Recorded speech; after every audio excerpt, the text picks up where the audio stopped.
Support Roland Martin Unfiltered, be sure to join our Bring the Funk fan club. Every dollar that you give to us supports our daily digital show. There's only one daily digital show out here that keeps it black and keep it real. As Roland Martin Unfiltered. Support the Roland Martin Unfiltered daily digital show by going to RolandMartinUnfiltered.com.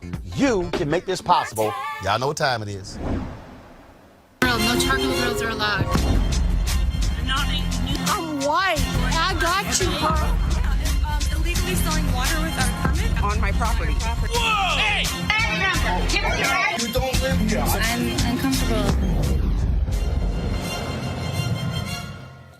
All right, folks. This ignorant-ass white woman lost her mind in Montgomery County, Maryland. She was that close to getting her ass whooped. Rotate. White people are crazy as fuck. Do you see her? Do y'all see her? Do y'all really see her? Like, so if I beat her ass, then what? If I knock her ass out, you have 3 seconds to get out of my way. I'm gonna beat the shit out of you. Move out of the way. 1. Anna, please! Tell her to move. I'm gonna whoop your grandmother's ass.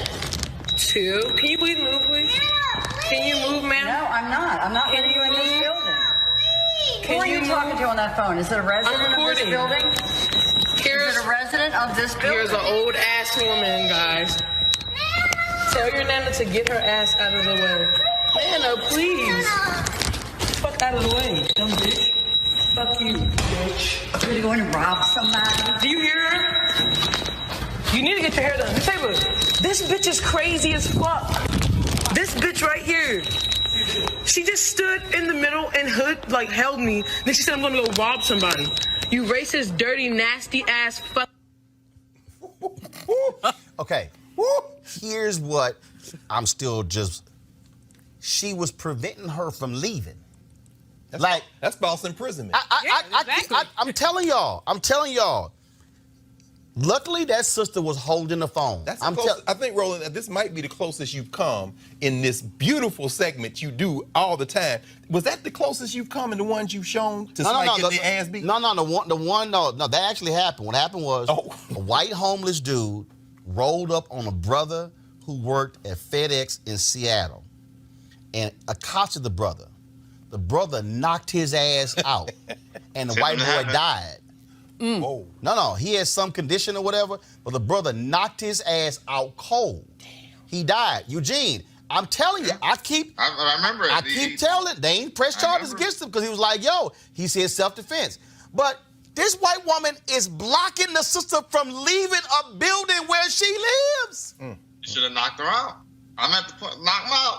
You look, it went beyond just words, right? There's actual physical contact there. I'm no lawyer, but I could get to play one on this show on occasion. So that looks like it would be assault in Maryland, probably in the 2nd degree. And so I think you probably there's no self-defense law in Maryland, but I think there's a good argument that could be made that hey, that was my only way out. Julian, when you had the white boy who worked at YouTube or Google, one of them, and remember his kid was like, Daddy, let's go.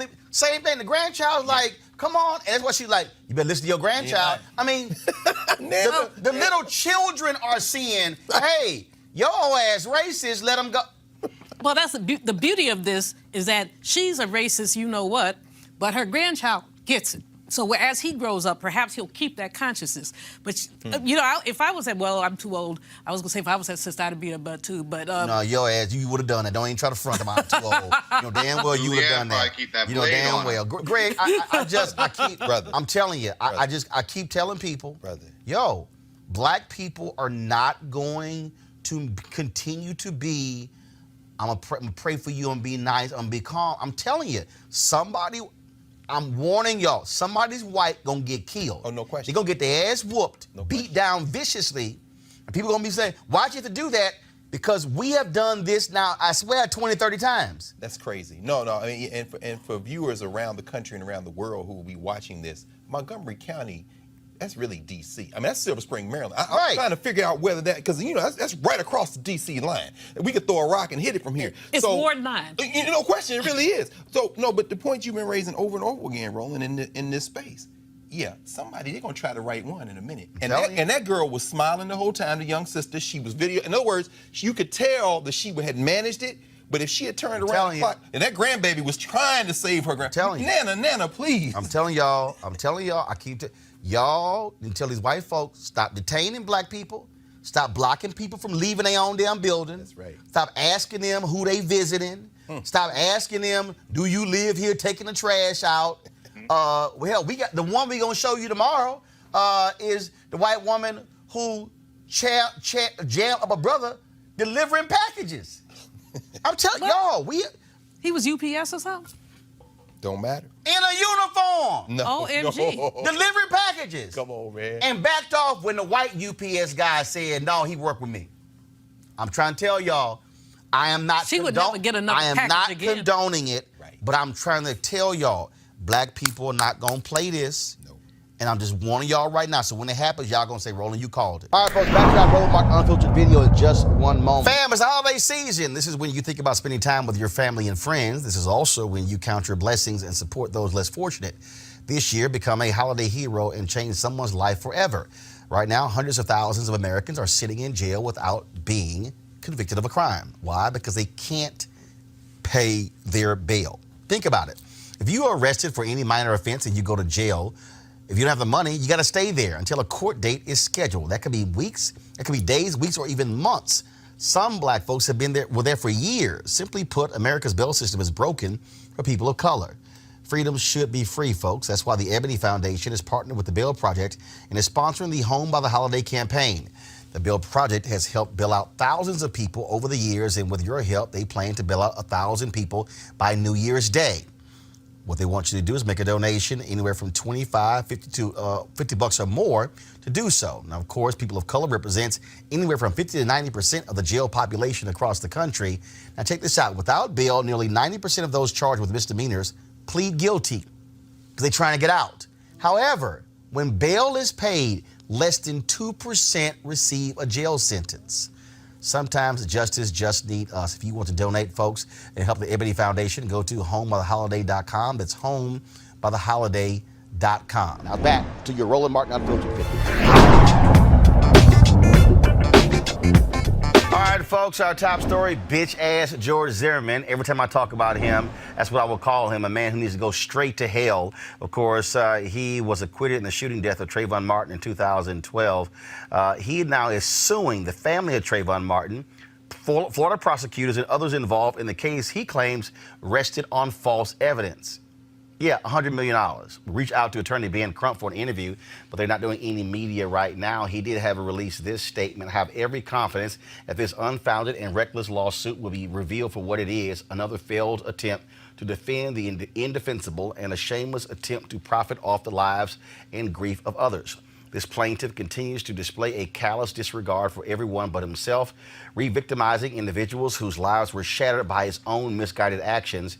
He would have us believe that he is the innocent victim of a deep conspiracy, despite the complete lack of any credible evidence to support his outlandish claims. This tale defies all logic, and it's time to close the door on those baseless imaginings. Joining me right now is Amisha Cross, political commentator and Democratic strategist. Also, Robert Patillo, civil rights attorney, and Kelly Bethea, communications strategist. Robert, I'll go to you as a lawyer. what this punk ass trying to do? What he's doing is promoting a new documentary. There's a new documentary film from right-wing media called The Trayvon Hoax. They scheduled this lawsuit to be filed on the same day they were supposed to premiere in Florida, in the same county where the film was set to premiere. So this was just meant to drum up publicity for that. It was a completely frivolous suit. He names Ben Crump as a defendant, the Martin family, the prosecutor, the state's attorneys. Right through the suit in the car over here.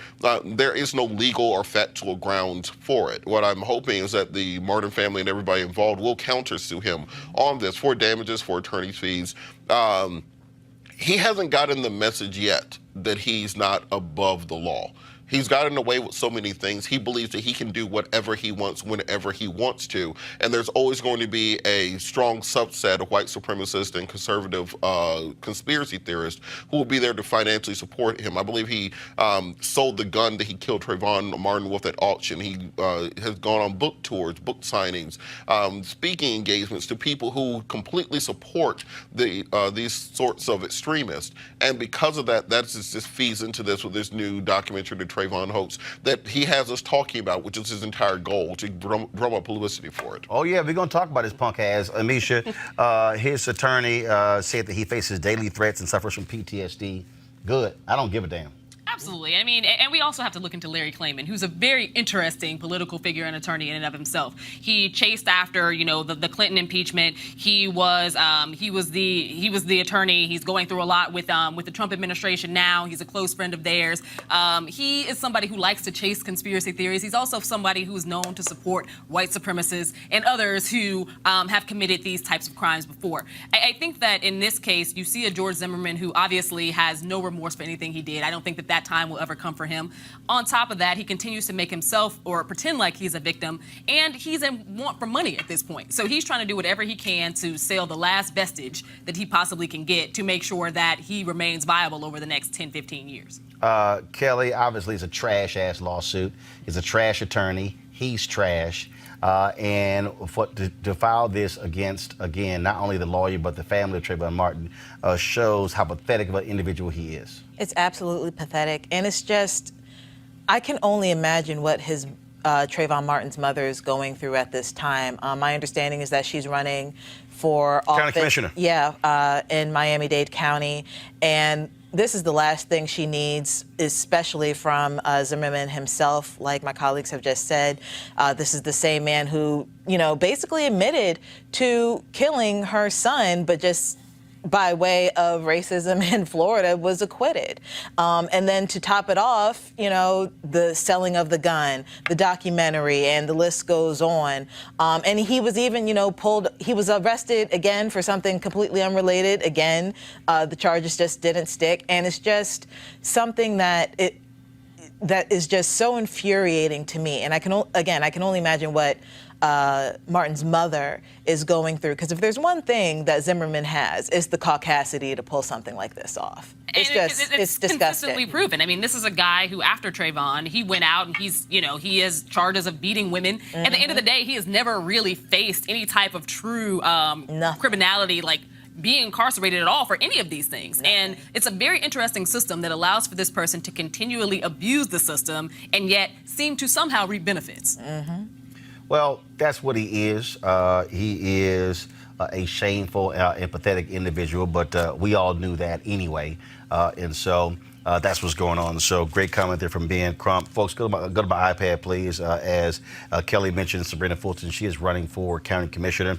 Brittany Pagnetti sent this out. She says George Zimmerman is trending for being an audaciously racist fool, but Trayvon Martin mom, Sabrina Fulton, is running for county commissioner in Miami. Let's redirect energy to her and fill her coffers with donations and volunteers. Hashtag I'm with Sabrina. And of course, her website is sabrinafulton.com. It's sabrinafulton.com. All right, folks, back to that Roland Martin Unfiltered video in just one moment. All right, folks, as the marijuana momentum continues, the folks at marijuanastock.org have already reached more than half of their funding goal for the hemp CBD investment. That's right. If you want to take advantage of this great opportunity, you need to do it now because it won't last much longer. Now, if you don't know, I'm talking about the hemp plant, the good cousin to marijuana, with a much higher concentration of CBD, which means hemp gives you all the medical benefits of marijuana without getting you high. Some of y'all like Damn, I want the high part. Also, if you don't know, hemp farming is now legal in the United States, creating one of the largest commodities worldwide. It's an investment opportunity that you could participate in, and the folks at 420 Real Estate want to help you. Their business model is real simple. They buy land that supports hemp CBD grow operations and leases it to licensed, high-paying tenants. That's right, they are hemp CBD landlords. You can get in on the action. As hemp continues to change the economic landscape, 420 Real Estate is allowing you to chase the American dream. Now, what you can do is you can invest in their crowdfunding campaign for as little as $200. That's right, $200 up to $10,000. Now, you got to do it now before the fund closes. To invest, go to marijuanastock.org. That's marijuanastock.org. Get in the game and get in the game now. Now back to your Roland Martin Unfiltered 50. All right, folks. So Nikki Haley, the former governor of South Carolina and Trump's UN ambassador, sat down for an interview with Glenn Beck on his network, The Blaze. And what came up in that interview was the issue of the Confederate flag coming down in South Carolina. Here's what she actually said. South Carolina fell to her knees when this happened. This is one of the oldest African-American churches. These 12 people were amazing people. They loved their church. They loved their family. They loved their community.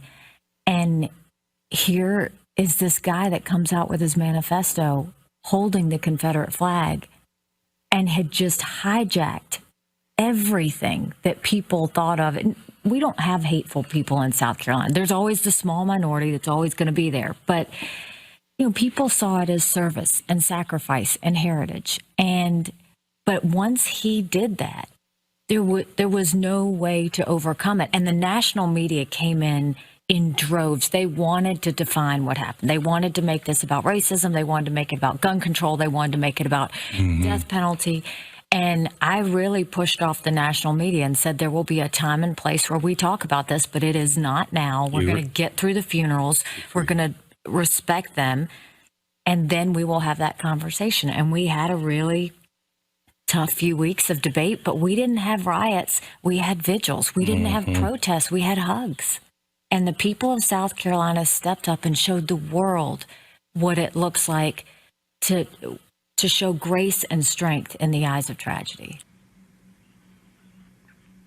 So all of these conservatives are now defending Nikki Haley, saying that Media Matters got this thing wrong, that she wasn't praising the flag herself, and that this is what happens. I mean, so in fact, Nikki Haley, she tweeted 3 hours ago, 2015 was a painful time for our state. The pain was and is still real. Below was my call for the removal of the Confederate flag, and I stand by it. I continue to be proud of the people of South Carolina and how we turned the hate of a killer into the love for each other. It was a story that she retweeted from the New York Times. Folks, do y'all have a portion of Nikki Haley's speech in 2015 where she talked about it? If so, can y'all go ahead and play it?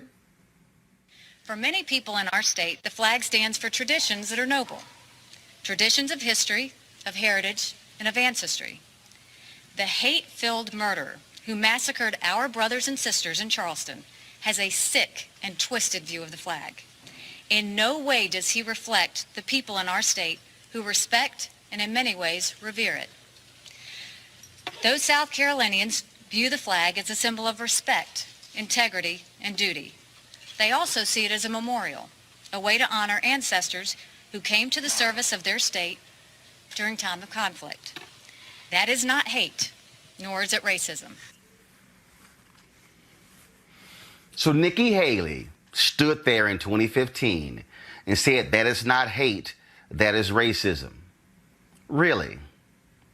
Why did South Carolina secede from the Union? No, seriously.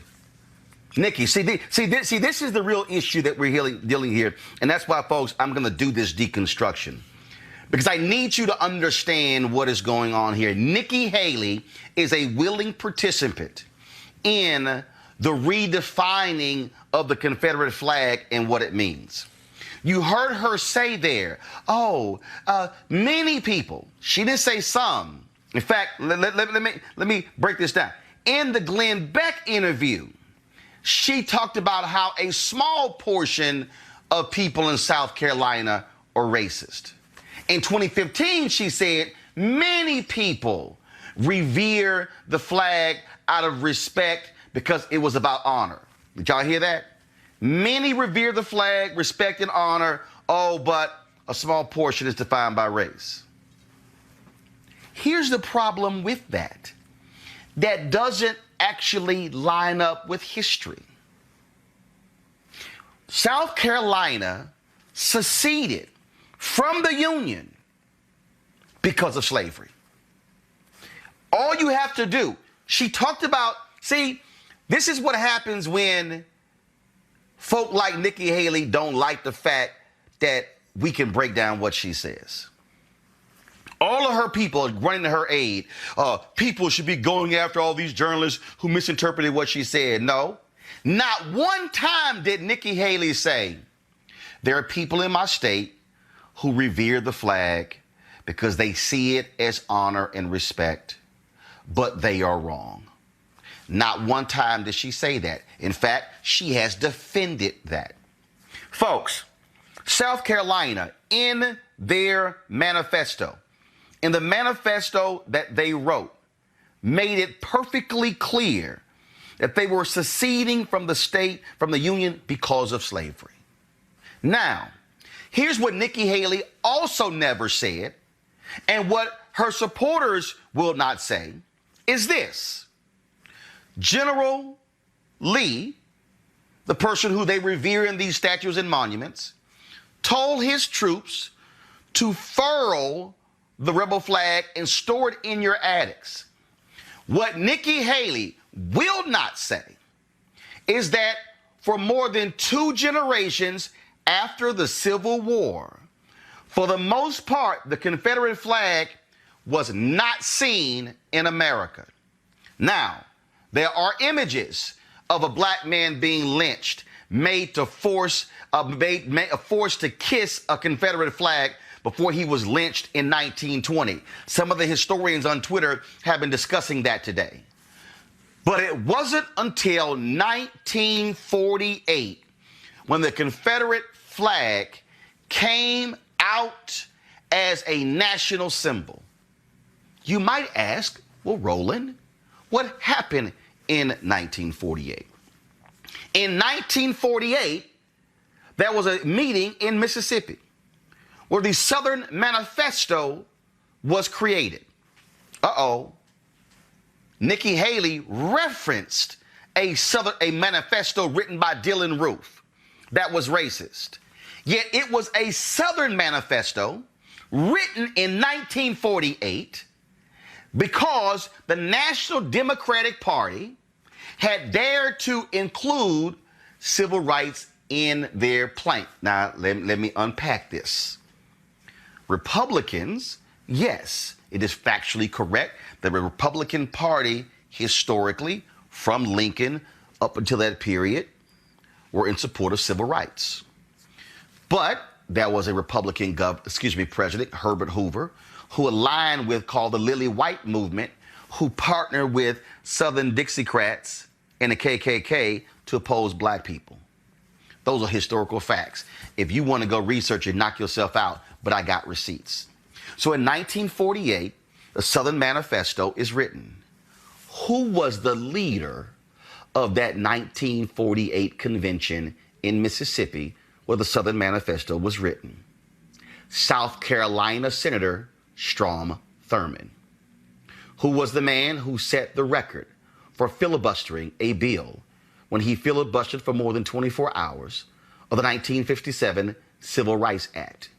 South Carolina Senator Strom Thurmond. Now, Nikki Haley talked about it, how people saw it in terms of reverence.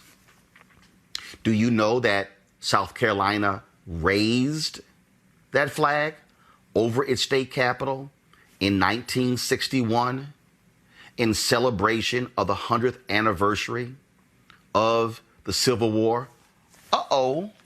But that's not what they called it. Do you know what they called it? They didn't call it the 100th anniversary of the Civil War. In fact, they purposely called it, because first of all, President Eisenhower commissioned a National Civil War Centennial. Okay? I'm reading a quote, and this is from a gentleman named Daniel Hollis of South Carolina. Daniel Hollis was appointed to the state commission that was created, y'all gonna love this one, for the observers of the 100th anniversary of the war between the states. That's what they called it. Daniel Hollis, PhD in American history from Columbia University, taught for 36 years at the University of South Carolina in their history department. His specialty, Southern history and the Civil War. Daniel Hollis said this in this piece that was written several years ago. I'm the only one on the commission left alive. I tried to get them to call it the Civil War Centennial, but they insisted on calling it the Confederate War Centennial. Quote, I was the only Civil War historian. There were 3 UDC girls on it, and John May was the chairman. May was a state representative from Aiken. He called himself Mr. Confederacy and wore a Confederate uniform to our meetings.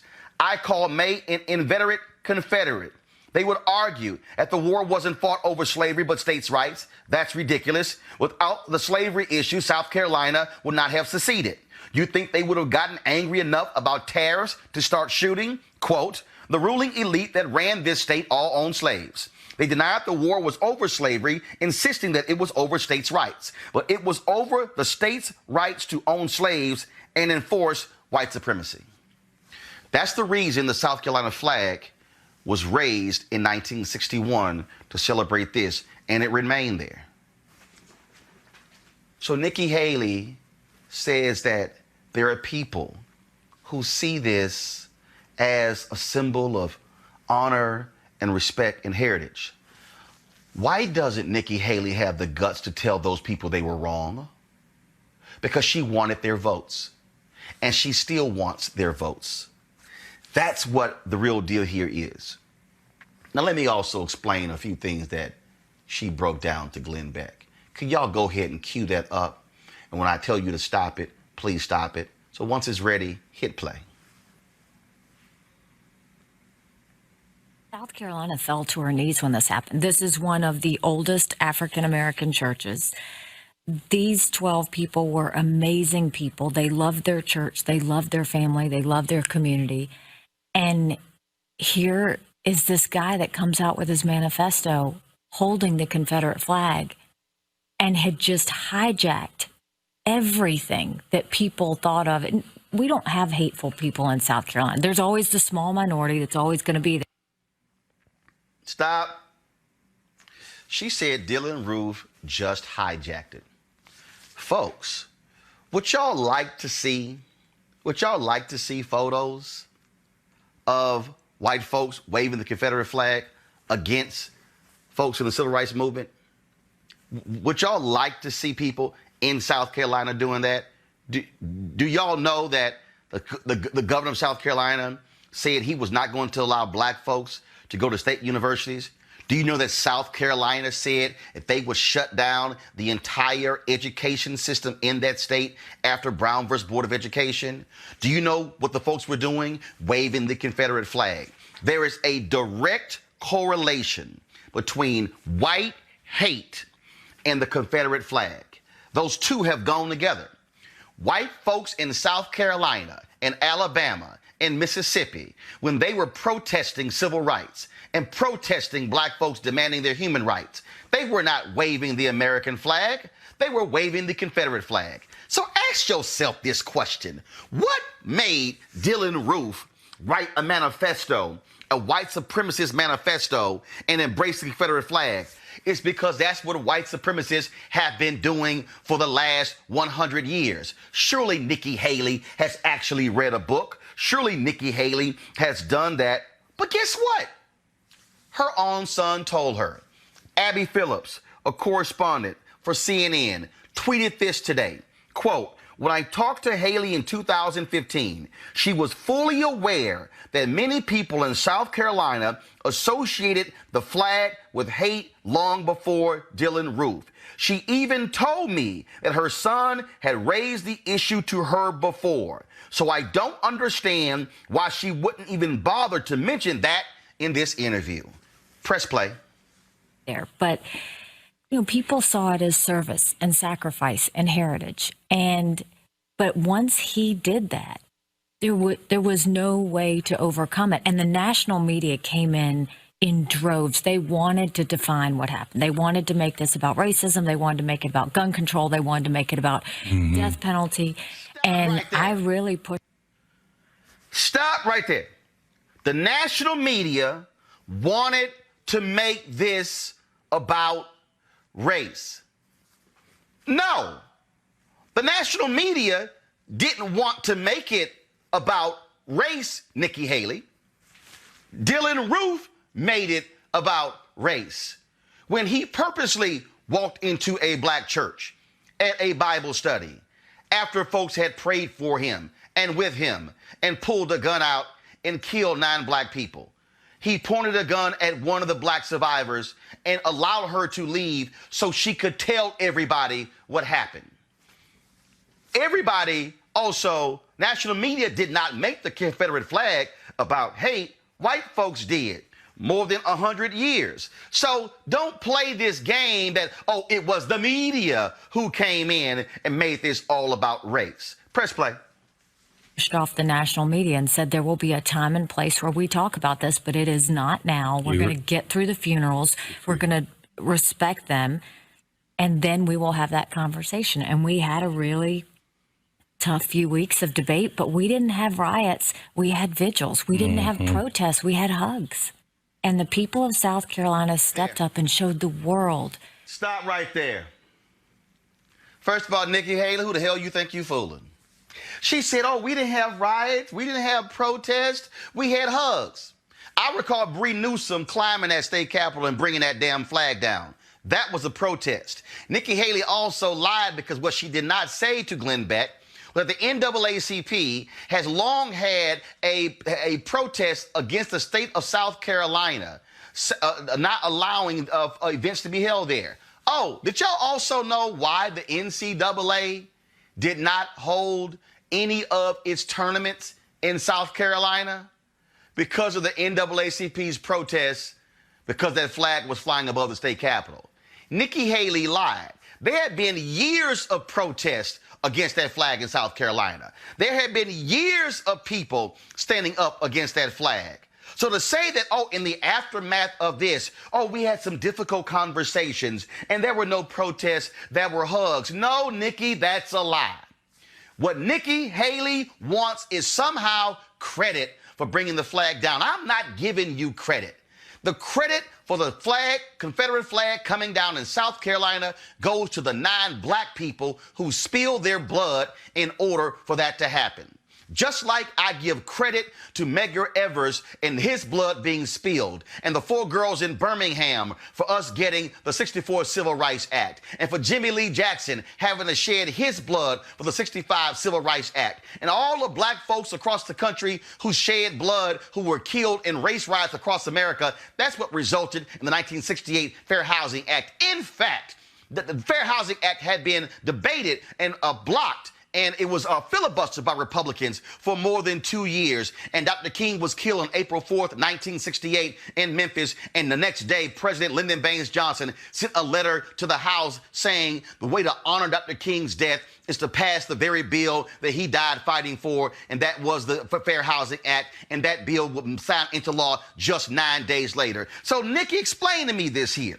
Black people died for the Civil Rights Act. Black folks died for the Voting Rights Act. Black folks died for the Fair Housing Act. Black folks had to be killed for you to have the courage to remove the Confederate flag, and you somehow want some sympathy by tweeting and having your Republican cohorts say that the media is wrong because we are harming you because of what you actually said to Glenn Beck about the Confederate flag. Nikki Haley, you're lying.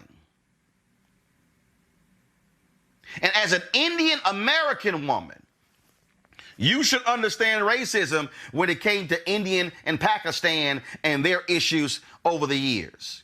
As an Indian American woman who we know can read, how do you deny the reality of real history? No, Nikki Haley, you are a political opportunist. You wanted the votes of those white racists in South Carolina. You wanted the votes of those people so they can support you, and that's why you supported the Confederate flag, and that's why you bought into the notion that the Confederate flag is all about honor and sacrifice. So now don't try to have your people tweet, no, Nikki wasn't saying that's how she felt. She said that's how they felt. No, you defended that flag for years. And it only came down because 9 black people were killed by a racist Dylann Roof in a black church. You cannot attempt explain your way out of this. And what you said in that interview with Glenn Beck is a lie. You lied on the media. You lied about this whole issue with the flag. You lied about the protest. Because we got receipts. And you can sit here and try all day to back it up. But you are flat out wrong. And this is why we will always call you out. And Dr. Carter, I don't know who these people think they are, but there's a reason they didn't want slaves to learn how to read. And the reason they didn't want black folks to learn how to read, because we knew that once we began to read, we could see what the truth is. And that's what the deal here. Nikki Haley ain't fooling none of us. We know the real history of that Confederate flag. The real reason why that flag came back into American society. The real reason why that flag was raised. The real reason why it stayed up. And the real reason why it came down. It was because 9 black people got killed by a racist. And yes, folks like Nikki Haley could no longer defend that flag because Dylann Roof used it for the same purpose white folks did since 1948, to combat black power. There was a November 2017 article in Vanity Fair I read a couple of years ago that really explains how ignorant Trump and his people are. To prepare for the go to my iPad, please. To prepare for the transition after the 2016 election, the USDA staff had created elaborate briefings for the incoming Trump administration. The written material alone came with 2,300 pages in 13 volumes. A lot of people who work in the Department of Agriculture grew up on or around farms. They like to think of the Department of Agriculture as a nice, down-to-earth bureaucracy. They consider themselves more bipartisan, less ideological than people at the other federal agencies. Quote, our plan was to be as hospitable as possible, said one of the transition planners. We made sure the office space was gorgeous.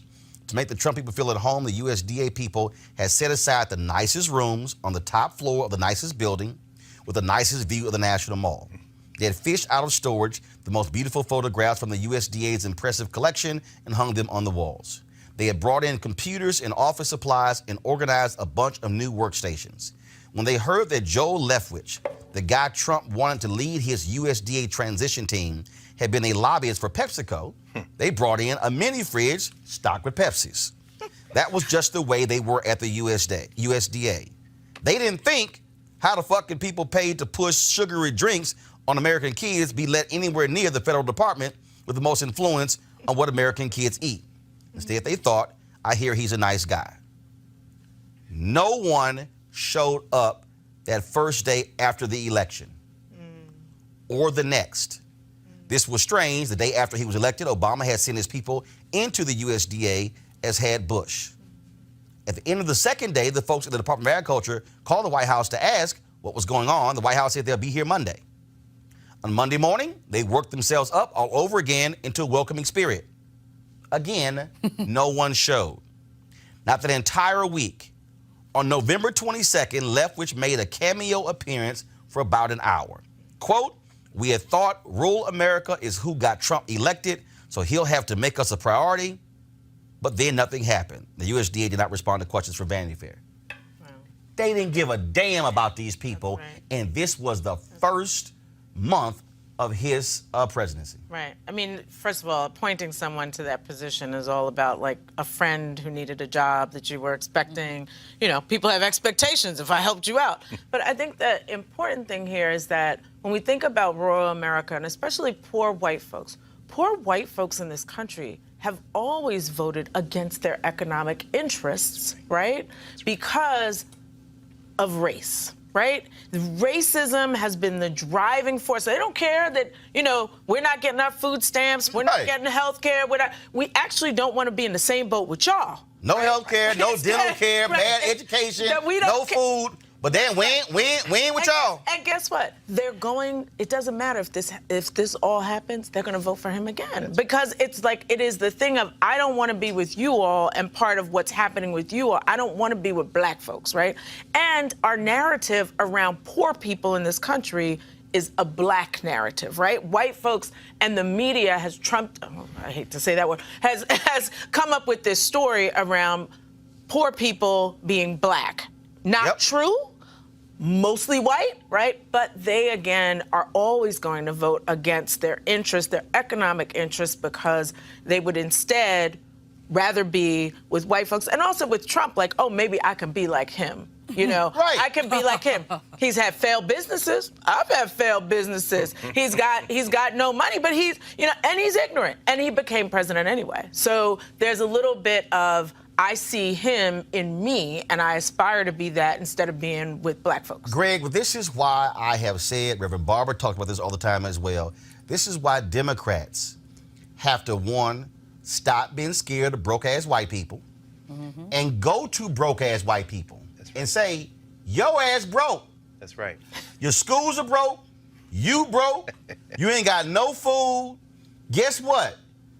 LBJ launched the war on poverty to some broke-ass white people in West Virginia. He was not in Mississippi Delta. Democrats have got to be willing. Look, I told Obama to his face, man, stop going to damn suburban areas touting the Affordable Care Act. Go to the brokest, sickest part of Mississippi and Alabama and say, I passed this damn law for y'all. Yes. To me, that's where Democrats, if you want to sit here and hit Trump, go to those places. Those coal miners who Mitch McConnell wouldn't meet with. Right. Put them on, if you Joe Biden, put them at a table with you and tell the media, come on in. Bring in, do the same thing to these broke white folks. All the broke white folks who say, oh, he's gonna help us with opioids, do the exact same thing. They have to be willing to tell them to their face, yo ass broke. That's right. I just want to let you know that. Roland, I think this would very easily fit into another Roland Breaks Down, except this time Roland breaks down electoral strategies. And that is, again, why people need to donate to Roland Martin Unfiltered, because this is the only place on a daily basis where we're not just breaking down race issues. This is the elevated conversation about something that may ultimately be unsolvable. And the cable networks ain't discussing it. No, they still stuck on well, they can't discuss it because the same people on cable networks are the ones behind this BS. I mean, that's why I really do appreciate Director Brown and you all's report and the We Vote, We Count report, because you're getting at the heart of this question. As far as I'm concerned, you know, and you know, at my age, I'm just old enough to have worked on Jesse Jackson's first campaign in '84, where he went to Appalachia, where he went to the West. This is why Bernie Sanders stand up. You know, these young people now, Bernie Sanders, no. That's been done before. Exactly, many times before. What you say, this is Ron Walters laying this electoral strategy out in the 70s. This is the Congressional Black Caucus from the late '60s. We were just talking about Mervyn Donnelly and before. I mean, this is the whole point. But as far as I'm concerned, and then beginning to read the report, and I can't wait to hear you talk about this, because this is a valiant effort to try to persuade these people to embrace our common humanity. But quite frankly, there is no we in this country. There has never been a we in this country. And I don't even put this on Trump, because when you look at the map of people who will be affected by these changes, and there are 3 changes, by the way. The third of those changes is the ones that say, and in fact, this here says, the rule would also prevent households with more than $2,250 in assets, or $3,500 for a household with a disabled adult from receiving food stamps. That's the one that would throw 1 million children off of reduced or free lunch in the schools. These people, this hasn't been just driven by race hate, because this is these poor whites. You're absolutely right. When you look at the map of the people who are going to be affected, it is surgical. The Northeast states, California with 12% of the homeless population, a couple of states in the South, Georgia being one, but you see the least affected states are those Midwestern states. Although people will be affected, clearly this is electoral politics. Oh, look, this is a plutocracy that is trying to break the back of the citizens of this country and drain all the wealth of, like you said, $1.9 trillion tax cut, $1.6 trillion in student debt. Heard Alexandria Ocasio-Cortez on Capitol Hill today, assailing this Steve Mnuchin, another criminal who got away with all kind of stuff out there in California. They are draining the public coffers, and they don't give, not only don't they give a damn about anybody in this country, they are depending on the race hate that you're talking about to allow them to get away with this. And don't forget, the tax cut specifically targeted blue states. That's right. Yep. This does too. And they were public. That's exactly right. It hit hit the blue states. That's why all Republicans lost in California. That's right. Yeah. Because the people like, oh, y'all asses went along with this? But watch this, Roland. They didn't, let me just very quick, Gina. When you see, they couldn't get this through in the Congress because the farm state representatives with the liberals always said no. So what did this? I mean, we had Janice Mathis on here discussing it when it was going through the hearing. Y'all got to support this place. It's the only place talking about this. So what did this man, who is clogging his veins every day with fast food, do? He makes an executive order so that people who can't get 20 hours a week working fast food in these places, so they can't qualify for food stamps, can't get their food stamps. Go ahead. I'm sorry. You know, the other thing is that Republicans are always talking about fiscal responsibility. Yes. They're always talking about balancing the budget. Yes. 45 has essentially knocked the budget all out of whack, not only for this year, but it's a 10-year trajectory. So even if a good Democrat gets in, the first thing they're going to have to do is tackle the issue of debt. And that means that their hands are going to be tied based on some of the legislation that's passed about how much increase the Pentagon and war should get, based on some of the other things that they've done. So he has really tied the hands of the next administration and the one after that. And they don't give a damn. I mean, let's just be real clear. They don't care. Eugene, again, this to me is one of those issues where Democrats got to be real specific. I'm talking about if you're running for president, if you are Biden, Buttigieg, Warren, Klobuchar, Booker, and other 15 people still hanging around. Castro, they have to be specific, Eugene, with the language. That Sanders, I'm telling y'all, I told Bernie Sanders to his face, yes, sir, in a meeting in his office a year ago. Just so y'all, so let me be real clear, all you punk asses out there who on YouTube talking about who I'm supporting. No, I check everybody. Sanders to his face. I talked to Buttigieg 3 times on the phone, twice in the past 2 months. Talked to Harris, text Booker. Don't act like I ain't there. I told Bernie Sanders, you have got to go talk to broke-ass white people and say, white people. Don't say working class. You got to say white people. Right. Because, Eugene, that's the only way to slap them in the face to go, when I ain't talking black, Latino, I'm talking to broke white people. That, to me, should be a clear Democratic strategy for 2020. I agree, right? Especially if the Democrat strategy is going to be, okay, hey, look, we got to target Pennsylvania, Michigan, and Wisconsin, and probably not throwing Georgia and Arizona in there as well. You know, if you're quote-unquote swing voter that you're targeting are broke white people, or as politically correctly stated, working class white people, you got to go in there bluntly and bluntly have the conversation. And if you're unwilling to, or if a candidate is unwilling to, I think you need to check the credibility of the candidate. You know, campaigning 101 is being able to have the conversations, the blunt conversations with voters to earn their vote. But my point is this here. Don't come talk to black people and feel comfortable saying black. Yeah. But you don't want to go in front of white people, Judith, and say white. Right. And I mean, somebody has to say to white voters. Right. Because if you stand in front of women and say women voters, and you stand in front of gay folks and say LGBTQ, if you stand in front of black people and say black, Latino, damn it, stand in front of white folks and say, listen up, white voters. See, to me, you got to be explicit, because broke white people have not been called out, and they've danced around, working class, real America, all those terms. But that's because they want to make them different, right? They again, it's like don't want to be in the same pool with y'all. So we're working class, y'all poor black folks. That's So right. again, this is the divisive politics that have always existed in this country. And while I think, yes, the Democratic Party needs to go out there and do that, I also want to say that this wouldn't be the first time that it has been tried and that it may fail again, right? And but here's the piece. Even if it fails, the fact that you do it, here's what may happen. You actually might wake up some broke white folks. Oh, that's true. But the point is, if you never say it, they just walking around like, we good. You're like, no, you're not.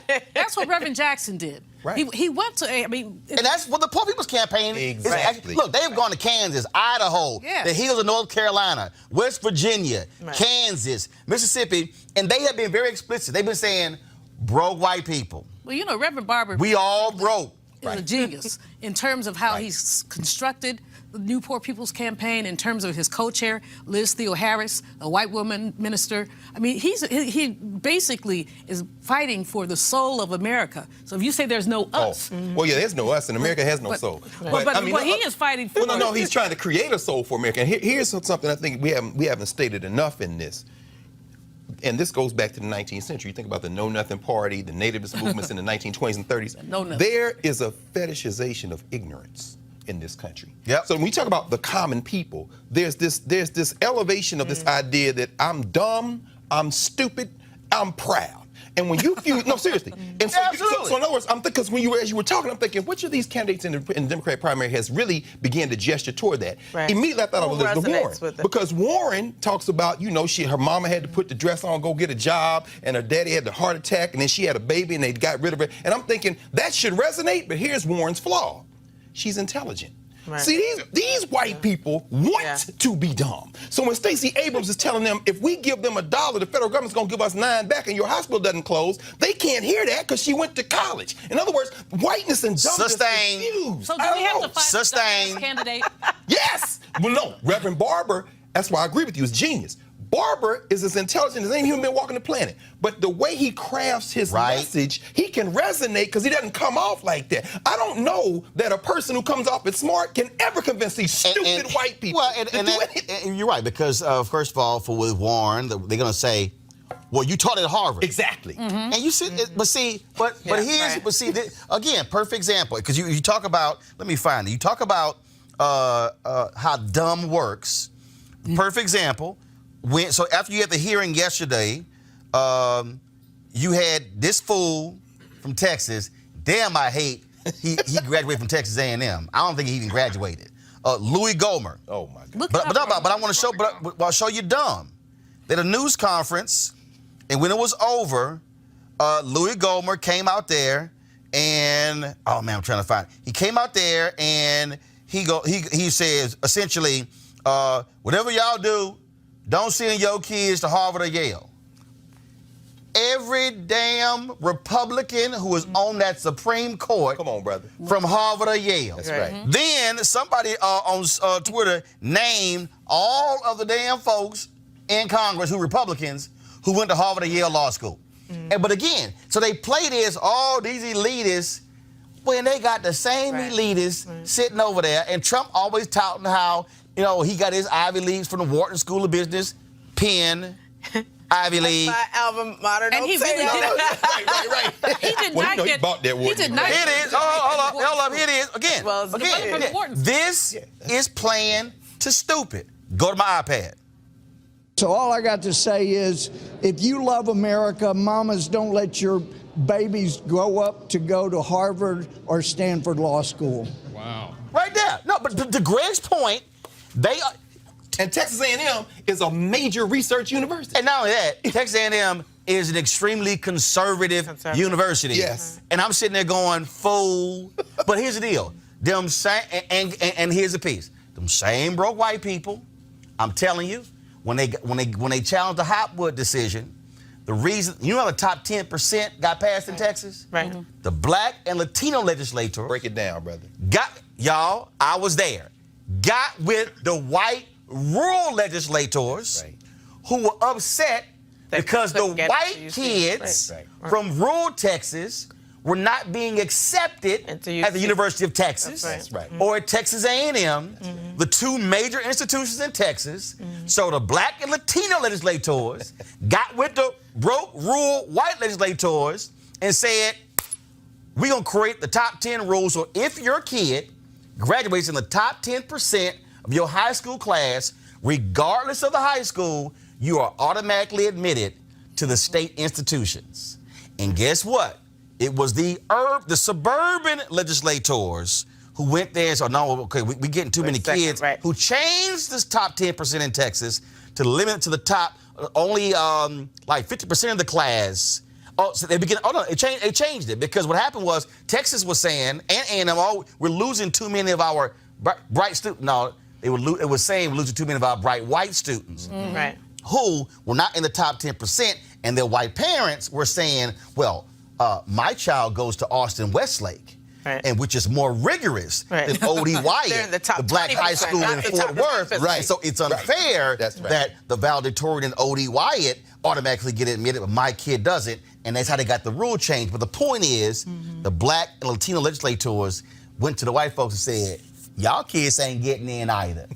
That's the point I'm making. You gotta go find that common ground. You gotta go to them and say, you know y'all broke too.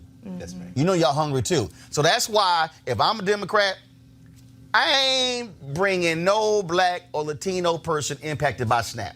I'm going to roll up a whole bunch of broke, hungry white people. And I'm going to hold news conferences with them. I'm telling you, that's what you do. Because it's the same thing I've been, look, when affirmative action is always under attack, I put on when ran the Chicago Defender, I put a white woman on the front page. I said, I need y'all to say something. Because every time affirmative action came under attack, it was black folks who was out front, Latinos right behind us, and the white women were off camera getting most of the contracts. I'm like, no, bring your ass in front of the camera, stand right here and fight for this because you're getting the most contracts.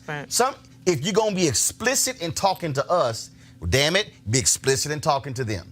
And that's why I think where Democrats have failed. All right, folks, back to our Roland Martin Unfiltered video in just one moment. Fam, it's holiday season. This is when you think about spending time with your family and friends. This is also when you count your blessings and support those less fortunate. This year, become a holiday hero and change someone's life forever. Right now, hundreds of thousands of Americans are sitting in jail without being convicted of a crime. Why? Because they can't pay their bail. Think about it. If you are arrested for any minor offense and you go to jail, if you don't have the money, you got to stay there until a court date is scheduled. That could be weeks, that could be days, weeks, or even months. Some black folks were there for years. Simply put, America's bail system is broken for people of color. Freedom should be free, folks. That's why the Ebony Foundation is partnered with the Bail Project and is sponsoring the Home by the Holiday campaign. The Bail Project has helped bail out thousands of people over the years, and with your help, they plan to bail out 1,000 people by New Year's Day. What they want you to do is make a donation anywhere from $25, $50 to $50 or more to do so. Now, of course, people of color represents anywhere from 50 to 90% of the jail population across the country. Now, check this out. Without bail, nearly 90% of those charged with misdemeanors plead guilty because they're trying to get out. However, when bail is paid, less than 2% receive a jail sentence. Sometimes justice just need us. If you want to donate, folks, and help the Ebony Foundation, go to homebytheholiday.com. That's homebytheholiday.com. Now back to your Roland Martin Unfiltered. All right, folks, November 22nd, Gabrielle Union was announced that she was leaving as one of the judges on the hit NBC show, America's Got Talent. A few days later, the folks who produced the show, Fremantle, released a statement that's saying that they believe in diversity and inclusion, but also they always switch out judges to sort of refresh, if you will. Here's the problem. This show has been around like 15 years. Simon Cowell has never been switched out. Howie Mandel has been on the show a decade. The only people who keep getting switched out are the women. Now, they announced that Gabrielle Union and Juliana Hough, they were actually going to be removed. Now, the show reportedly was paying Gabrielle Union $12 million a year. She had a 3-year contract, but it was a series of 1-year contracts. And so this all came about after she said, first of all, not in court, first of all, based upon sources, she is not publicly commented on the record, but sources say that she complained about getting excessive notes, that her and Huff, excessive notes from execs about their appearances, about their hair, that her changing hairstyles were too black, if you will. Also, there was a particular black act that was on the show that she felt was really worthy of it. But then she was told by producers that, well, America would really get it behind another group a lot easier that they were white than this black act. And also, she complained about smoking by Simon Cowell. It's supposed to be illegal, smoking in buildings, but nobody wanted to tell Simon to stop smoking because it was his company. And she was like, damn, that smoke's coming down the hall. So these are all these allegations. She says also that Jay Leno told what she felt was a racially insensitive joke. They showed this picture of Simon and his 4 dogs, I think, and he said, wow, it looks like a photo outside of a Korean restaurant. She said that ticked off some of the staffers who were Asian on the show, and she said folks should go to HR to complain. According to various sources who's talked to Variety, The Hollywood Reporter, but also Huffington Post, they said that she encouraged folks to go to HR, but that Kyle was upset with her saying, don't go to HR, come to me with your issues. Yeah. All this has been going on, and what has happened is that other people have come to her aid. So, for instance, first of all, Huff is like, yo, I'm good, nothing happened to me, because she also has a couple of other shows she's working on for NBC. She's also going to be returning for another season of America's Got Talent, The Champions, which is going to premiere in January. And so all of these things that have been going on, and again, lots and lots of drama here. And so the statements that were also released, I thought were quite interesting, because Fremantle released another statement. Fremantle is the company that produces America's Got Talent. I mean, y'all all remember this is the same show Nick Cannon left because he said NBC didn't like him telling a particular joke on his comedy special. So Fremantle released a statement on yesterday, November 26th, saying they take diversity seriously and they were getting with Gabrielle and her reps to better understand the issues that she raised. So let me deconstruct this, if you will. So you release a statement to say you were trying to get a better handle of what Gabrielle was stating. So that says to me 2 things. One, either she never said anything, or 2, somebody lying. Because see, if she had taken these complaints to somebody on the show or the NBC human HR department, human resources, there should be documentation. There should be notes. There should be a meeting. There should be evidence of these complaints.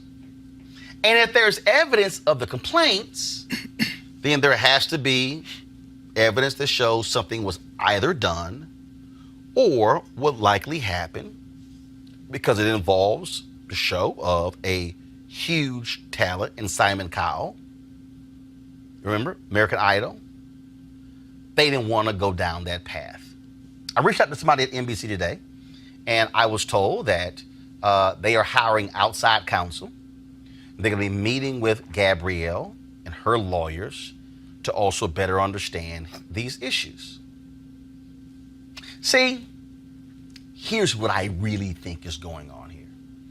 I think what's really going on is that Gabrielle Union is not a compliant Negro.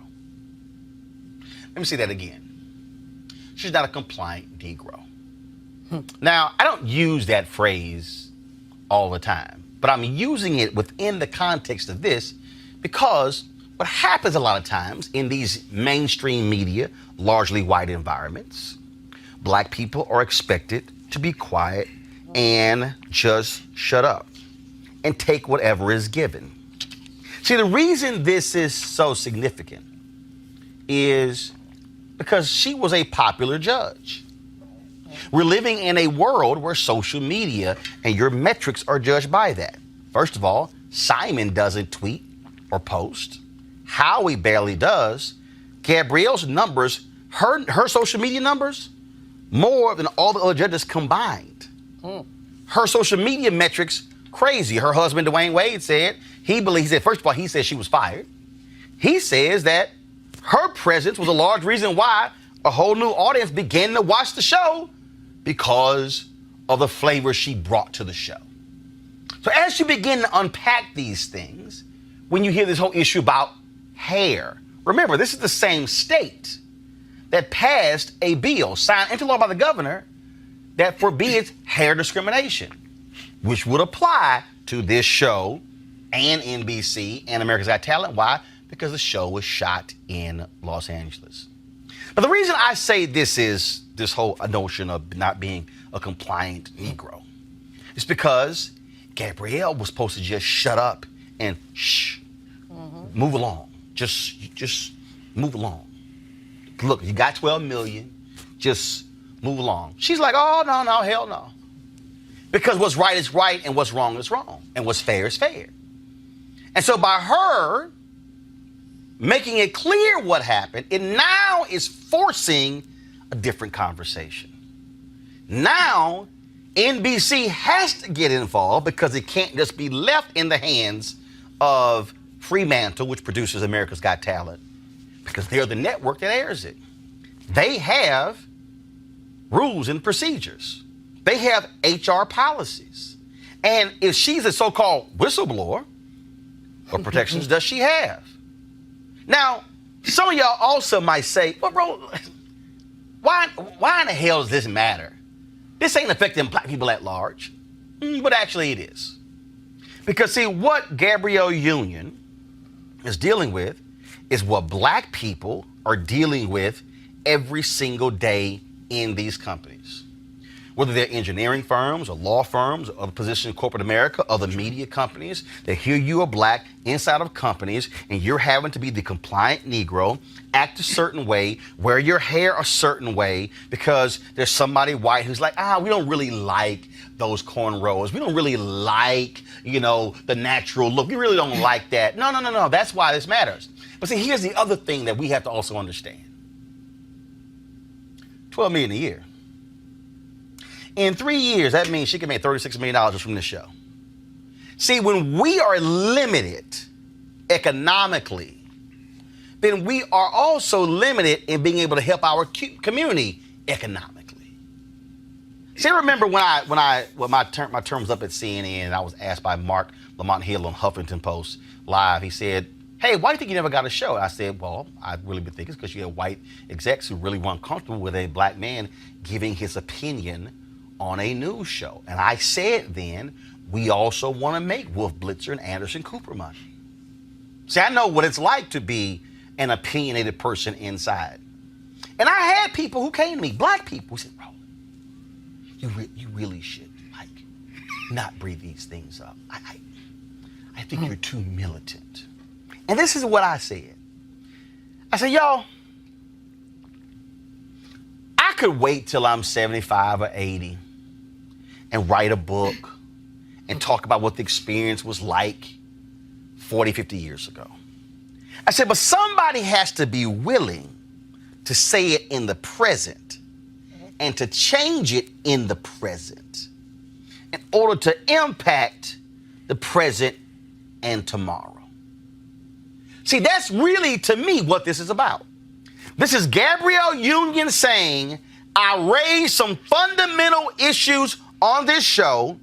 Clearly, some people were not happy with me raising these issues, so they expected this little black girl from Omaha to just move along, take your 1-year check, and go on with your other shows and your movies and just be happy. And she says, nah, hell no. So now they got to deal with her and her lawyers. And now SAG-AFTRA, Screen Actors Guild, are launching their own investigation because she's a SAG-AFTRA member.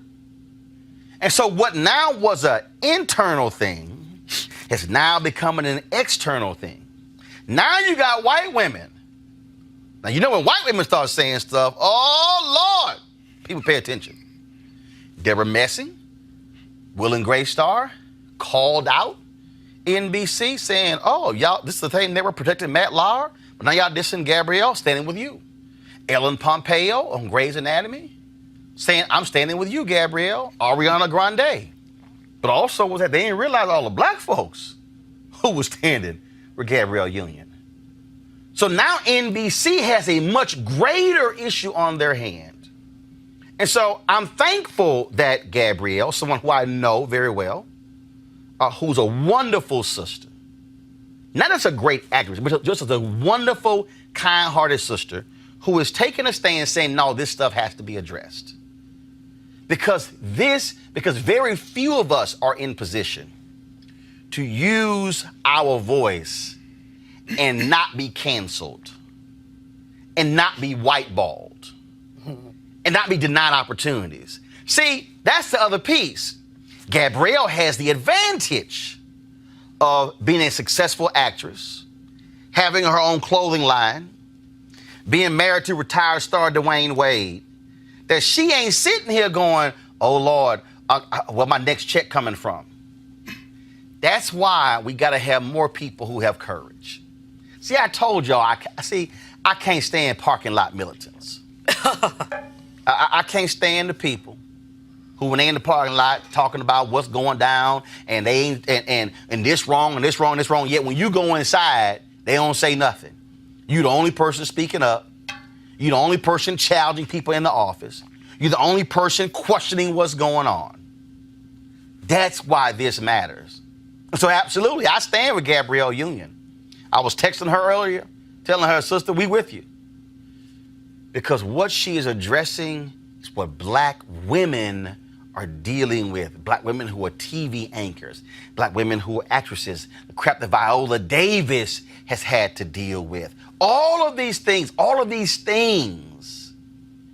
they're dealing with because now we're in a position where black folks have platforms, where we have now more of us in these places who can now amplify these stories, more of us who can put this on Front Street and don't have to apologize.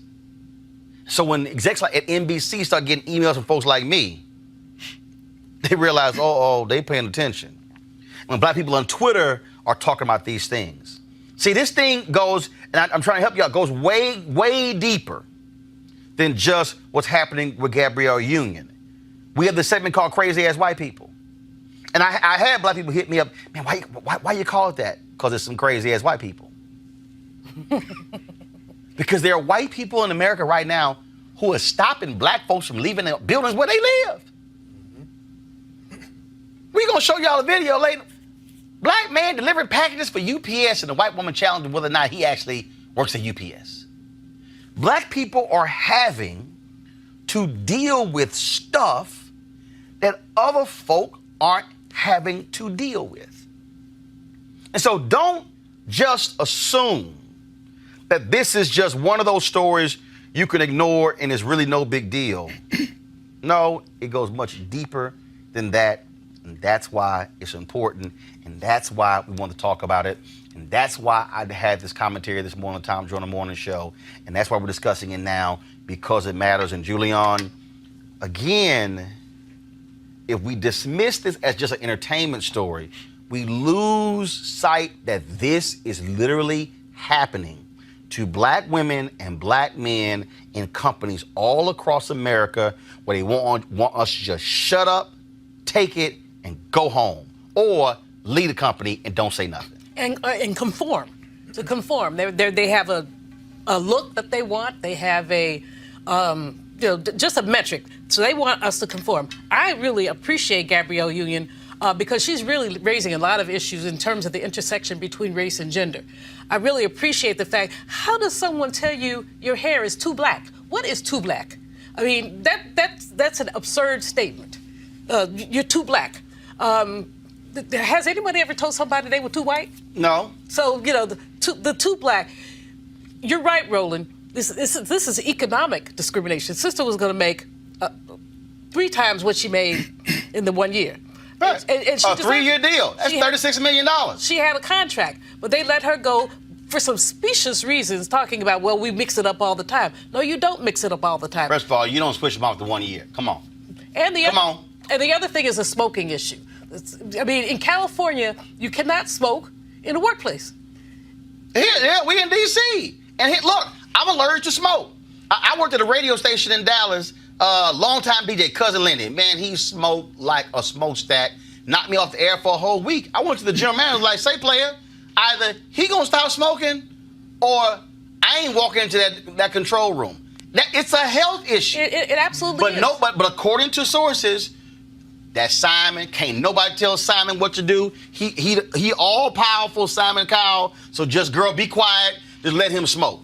She has a mega lawsuit on her hands if she wants to do that, because the hair issue, the smoking issue, his behavior, the racist jokes, I mean, she has a lawsuit on her hands. I'm going to play this video, Cleo, before I go to you. And Viola Davis, they had this discussion at the Paley Center.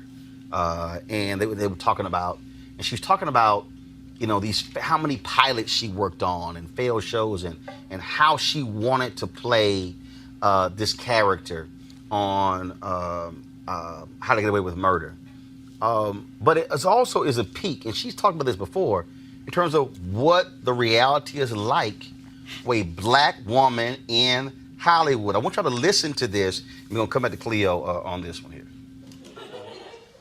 I had decided never to do TV ever again after I did it. I've done 9 failed TV pilots. Wow. Really? Yeah. 9 failed TV. And the last one I did, I worked an average of 21-hour days. So I said, and I had to drive 53 miles one way to work. El Segundo Studio, so I was like, fuck no, I'm not doing that. But then Shonda called, and at first, you know, this is #1 call sheet, so. Don't feel bad. It was not written for an African American specifically. So I think they went out to Diane Lane, Jennifer Connelly, and they wanted to screen test me. Not us. Not you. Not you, not Pete, not this extraordinary man right here who I love more than anything on the earth. But they wanted to screen test, the network wanted to screen test me, but my manager resisted, and I was a little resistant because I said sexualized, sociopathic. I mean, I'm used to wearing aprons and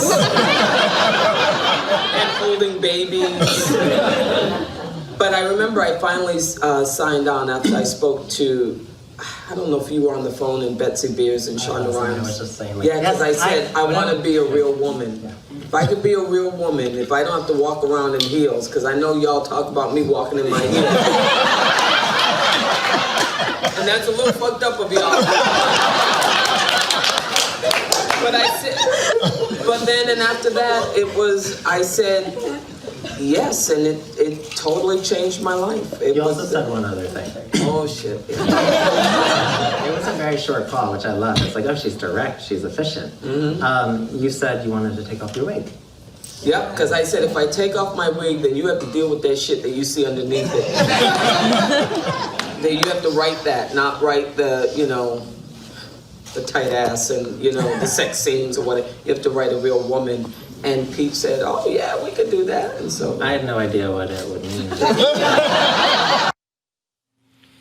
This is the reality that black women got to deal with in Hollywood, but also beyond Hollywood. I'm still getting used to the linguistic richness of being unfiltered, Roland. Well, that's why the show called Unfiltered. Because in the words of Tyler Perry, I own this shit. Go ahead. Well, there's a few things I want to mention. I'll be short. One is that I hope that Miss Union is inspiring other black people to come out of the white accommodationist closet and be black and real. Because not only does this hurt people's career, it hurt people psychologically.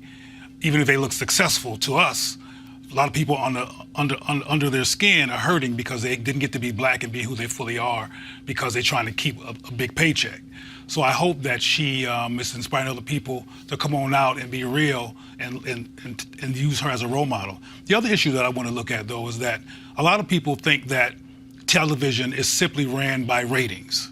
And it's not always ran by ratings. This is an example of that. She brought a flavor to the show, as you mentioned. She brought an expanded audience, which means expanded money, supposedly, and expanded sponsors, but that she would not be an accommodator. They got rid of her anyway, which means, in theory, they're making a financial risk. But white power sometimes trumps, for lack of a better word, money, and some of us don't realize that. I think that's what happened with Arsenio Hall, that he stepped up on his own and did what he wanted to do, and white folks said, no, we can't have this. We have to cut this right now so other black people won't step up and think they can do what they want to do.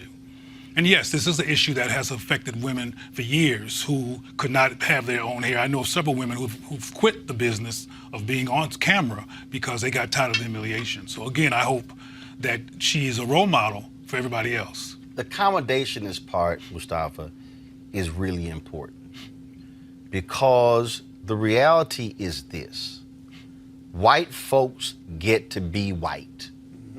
They get to do white shit. They get to say white shit. Now, I know somebody's saying, what is do white shit and say white shit? But the reality is, we have always had to temper. We've always had, okay, no, we've got to change our attire, change what we say, change how we say it, all those things because we have to make somebody else comfortable. Damn the fact that the audience sees it as one way. See, I've been there. See, all these black folks, see, I get a kick out of black folks today who turn on MSNBC. And when they see Joanne Reed and they see, turn over to CNN and see Angela Rye and see all these people. I remember when there were only two of us. And I remember the conversations when I got pulled aside. We need you to smile more because you're coming across as too angry. I said, look, if I smile anymore, it's going to be a damn minstrel show. That was a real conversation I had to have with somebody at CNN. When I was literally, they almost chastised me for thinking while black.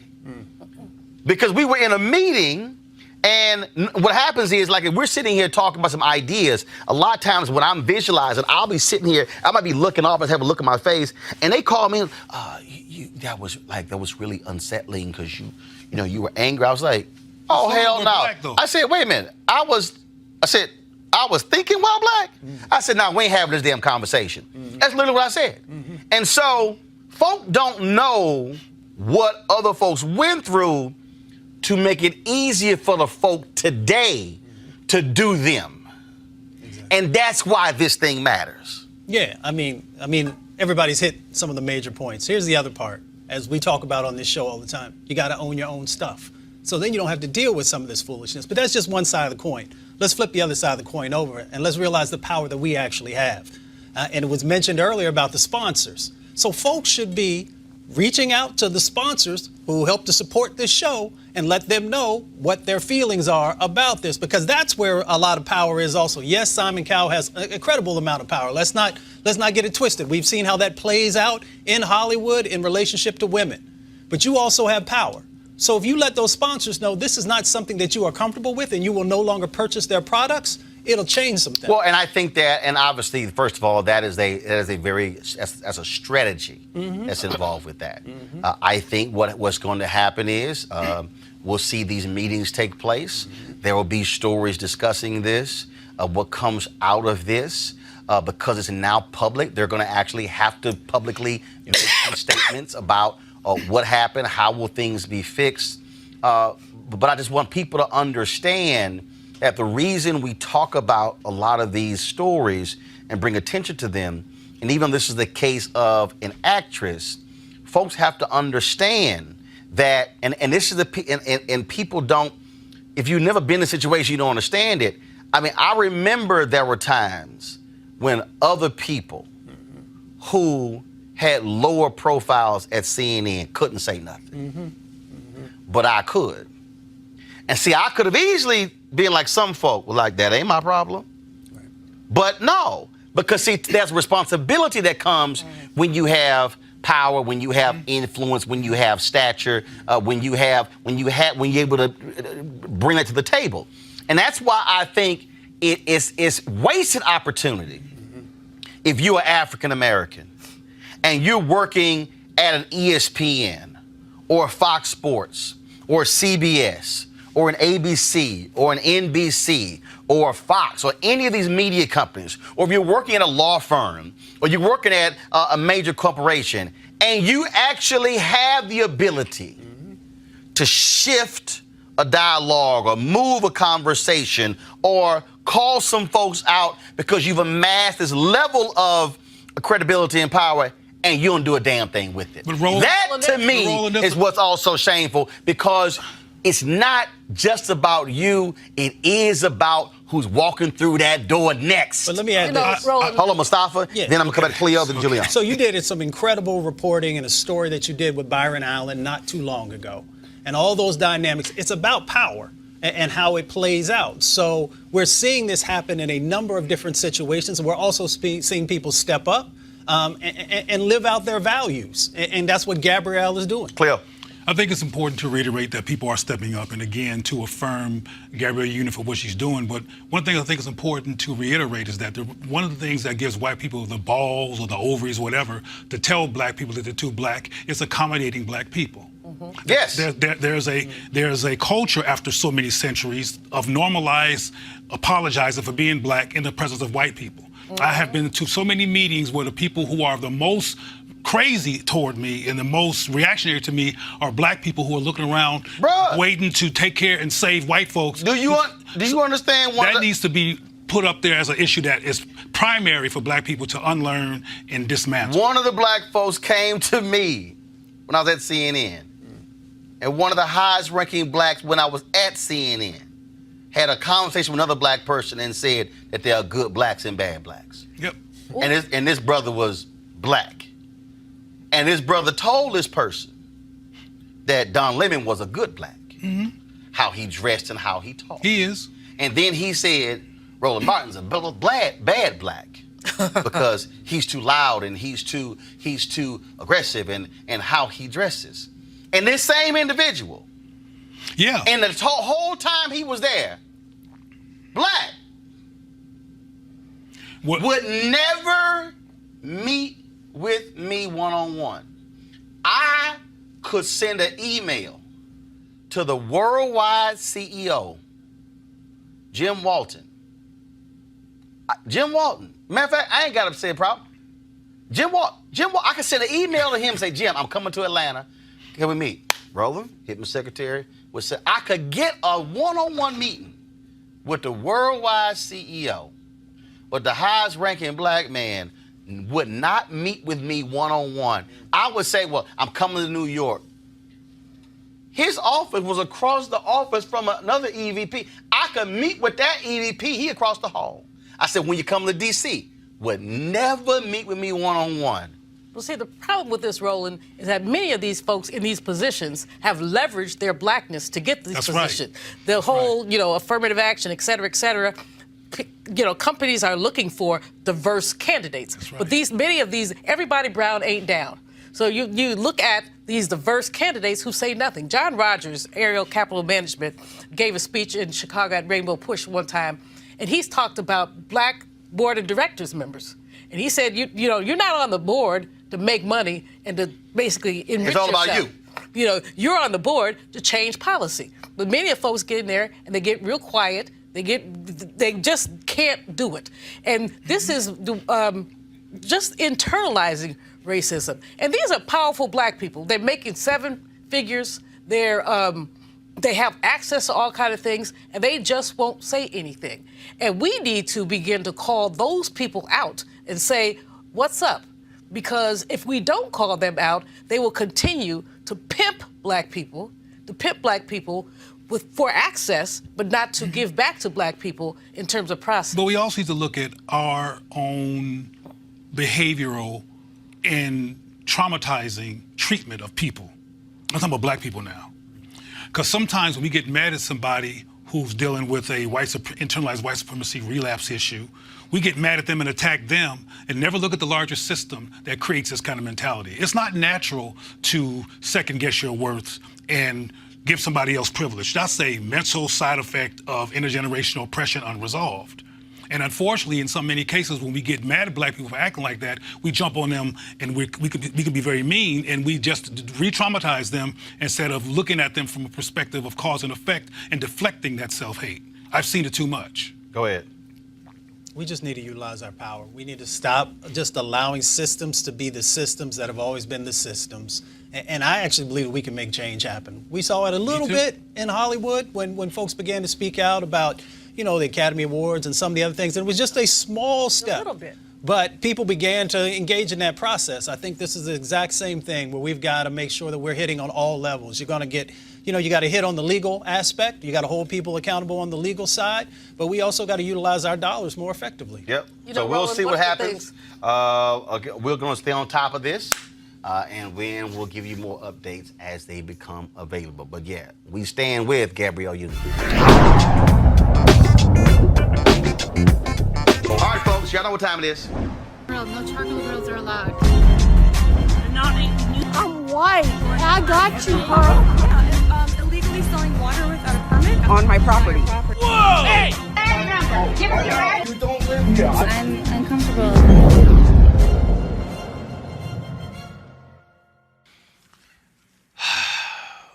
Okay. Black man trying to do his job, delivering some packages. He works for UPS. And this crazy-ass white woman had to roll up on him. Give me somebody's information to check up on you, because I don't understand why you're walking around this neighborhood. This is crazy. With a bunch of packages. This is what I be talking about. These folks be bothering me like. I'm not bothering you. So I want to complain to UPS that you're looking very suspicious and making me nervous. What? I live in this home. I'm making you nervous? Yes, absolutely. Because this is crazy. You absolutely are making me nervous. This is crazy. Because, no, let me tell you why. You know why? Tell me why. My car has already been broken into twice. Yeah. And guess what? Yeah. It's a really big thing in this neighborhood for people to walk down the street for vandalism. Yeah. So, I don't even live over here, lady. I'm not giving you shit. I need you to give me your name. I'm not giving you shit. Then we're going to stand here for a while, aren't we? Man, stand my ass. Then I'll be following you until I get Damn, this lady is crazy, yo. Like I said, you look very suspicious. I'm trying to tell you. Man, you need to at least be able to tell people who you work for. Man, I have the jacket on. She's smoking crack. And we'll talk to the driver this route. Is the person I need to talk to them about. Lady, you smoking good crack. Well, you might need to be. What the fuck? If you don't think you look suspicious, you are on crack as well, my son. Wow, that's crazy. This lady is taking pictures of me and recording me like she's already tripping. Like, I work for UPS. This shit crazy, man. See how these folks do me out here, y'all. That shit crazy. Cancel the call. This lady is crazy. He's calling the police. Wow. No. That's crazy. Just let me know that, and he was just being a jerk. Call the police? Damn, Michael. And it took the white UPS driver to vouch for the brother. That's crazy. And one thing, they didn't take your tip. They didn't turn their phone sideways. You know, you got to have the phone sideways. I know, man. I know. They keep killing me with that. Go ahead. I mean, what are you going to say? It's just, Julie and I were just talking, and the professor, we're wondering if, no excuse, but we're wondering if she was a little bit on the sauce and a little drunk, and because the way she was smiling, her body language. Again, no excuse for how she acted. But she's, remember you like to check to see if people lose their jobs when they do stupid stuff like this? Have you checked? Still waiting to find out. And Dr. Carr, that's the real deal here. And I know there are people out there who are saying, man, you shouldn't show these things as triggering for black people. No. The reason we keep showing these because I want people to understand these are not one-offs. Right. This is not, oh, well, that one thing. No. What this is, in this age of Trump, this is a consistent harassment of black people. Mm-hmm. That people can't say, oh, that stuff was so far back during the Jim Crow days and slavery. No, this is 2019. Yes. Well, I mean, look, what it basically says is there's nothing you can do and there's nowhere you can go if you are black. You can't be in your house, right? Because we've seen police come in people's houses and shoot at, harass, and arrest. You can't be in your car, right? You can't sell water on the street, right? You can't ride the train. There's basically nowhere you can go as a black person unmolested by some white person if they feel bothered, right? And if they wanted to, and I'm sure she probably would have, treated the police as her own personal bouncers and removed this man from her street for doing his job, right? Because she felt threatened, which is always, I think, the curious thing that comes up is they always feel threatened, yet they want to come confront somebody. If you feel threatened, you don't go up to the person that you actually think is doing some mischief or might cause you some harm. Yet they always seem to end up in somebody's face and on somebody's camera and now broadcast around the world, right? But this is what white supremacy does, right? This is what white racism does. It blinds people to facts, right? But not only blinds it, it tries to become their cover for doing what they wanted to do anyway, which is simply harass this man and ask him questions that she had no right to ask him. And he told her exactly what she needed to hear, which is, I'm not giving you anything and you can get out my face. That's what she's really mad about, actually. Julian, Dr. Carter's point, black folks, we can't barbecue, we can't sell lemonade, we can't park our car, we can't deliver packages, we can't leave our own buildings because you got these racist white folks out here who believe that they have the absolute right to check our papers. Yeah, I don't know what to make of it. I hope and pray it doesn't go left, but I think it's gonna take the right white person to run up on the wrong black person, and they're gonna get their ass whooped, and it's gonna be on camera, and it's gonna go viral and send a message out. Like right now, everybody's put on notice. Keep doing it. We showing, we putting you on blast. We calling you out. At some point in time, the right people gonna meet the wrong people, and it's gonna go bad for somebody. And it's going to get to a point where black people are going to get tired of being harassed for doing simple things like taking our trash out, doing simple stuff like our job. This man is delivering packages. He's not peeping in nobody's window. He is actually trying to do his job, what he's paid to do, but he can't do it because he's being harassed for the simple fact of the color of his skin. Yep. And it shouldn't have took a Caucasian gentleman, his co-worker, to come up for her to say, oh, you work for UPS, my bad. That's all you had to say. I didn't know that. Wasn't a tip-off. The truck wasn't a tip-off. Right, the truck, all the boxes, the uniform, the ID, the packages. Context clues, you know, give me the packages and I'll do. I'm like, no. Like I was telling them, I'm like, maybe she had drunk some wine and ran out and, you know, maybe she got mad because she didn't want to leave the house and go get wine and was like, okay, let me go harass this person. I don't know what it is. It's just crazy. And it needs to stop. No. It needs to stop. No. For somebody I know what it is. I know what it is. He was black, she's white, and she felt she had superiority over him. You know what? Story. We should flip the script. We should flip the script. Instead of white people harassing blacks, why don't we start harassing whites just so they can see how it feels and just walk up and say, hey, what are you doing? That's how we get killed. Exactly. Hell, you know damn well when the cops roll up, we gonna be the first one to get shot. Mm-hmm. Especially doing the stuff that we know that deal. Oh yeah.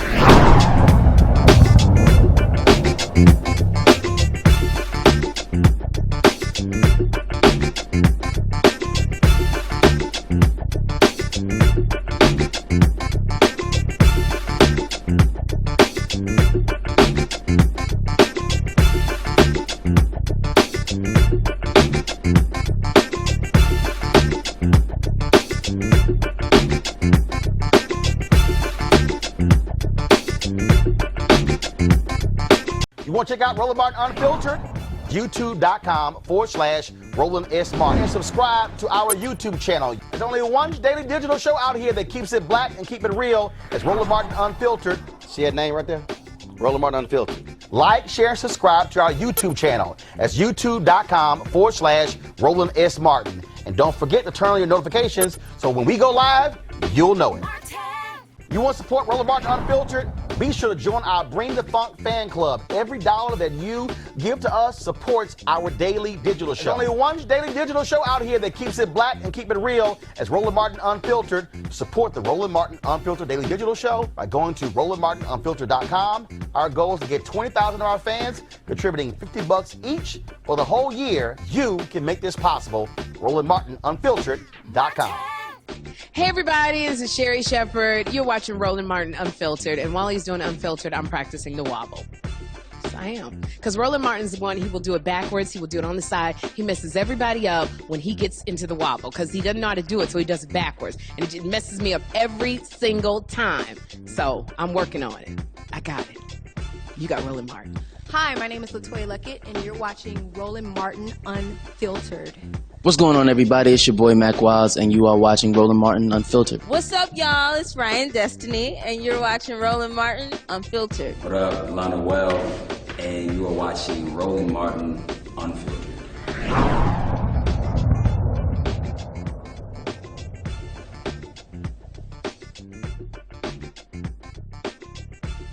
Hey fam, want to check out Roland Martin Unfiltered, the blackest show on all of digital, cable, and broadcast. Check out our audio podcast. There's only one daily digital show out here that keeps it black and keep it real as Roland Martin Unfiltered. Press play.